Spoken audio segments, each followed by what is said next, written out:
Mary Magdalene in Mark 16:9. Now, after he had risen at early the first day, he first appeared to Mary. That's what it says. Look what Matthew says.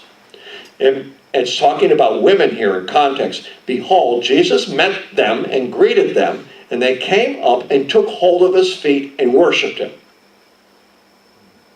Wait a minute. To Mary, he says, you can't hold on, I'm going up. To the women, he says, what? Oh, you can do all you fine, you worship all you want, no complaint. Well, why is he doing that? What it seems is when he first rises from the dead, he appears to Mary and he says, Mary, I haven't ascended yet. How long does it take Jesus to get to heaven, folks?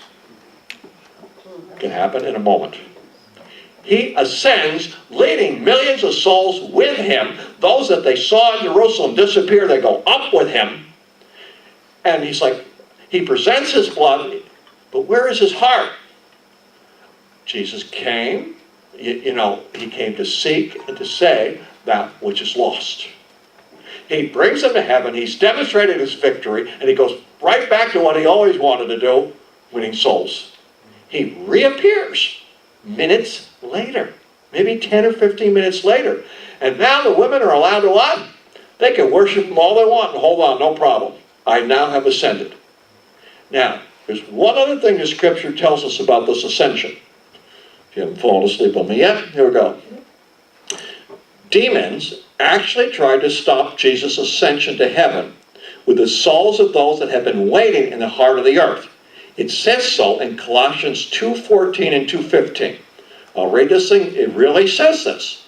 Blotting out the handwriting of ordinances that was against us, which were contrary to us, and took it out of the way, nailing it to his cross, and having spoiled principalities and powers.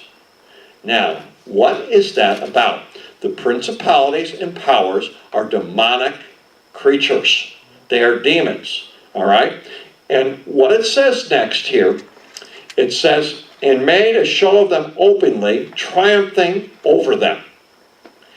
In the Greek, I have the definition here. This is from Zodiades. It means that the demons tried to hold on to him, and it means that he stripped them off, to strip off as clothes figuratively applied the New Testament, putting off the old man, to strip, to divest of power or authority, to deprive of power, the act of putting off, to cast away, to cast out, to cast off.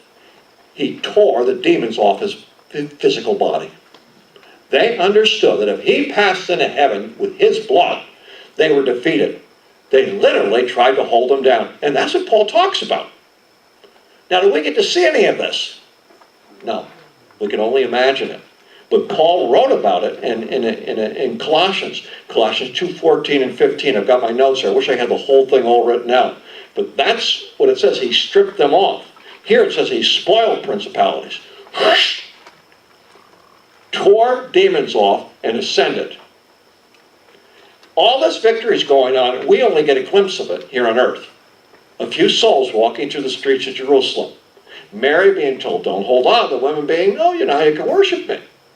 But this is the great victory that was going on, so he revealed it to Peter and Paul, and they write about it here in just little glimpses of this tremendous unseen victory that happens. All right. Take a break, and we'll talk about the 7 things that Jesus said on the cross.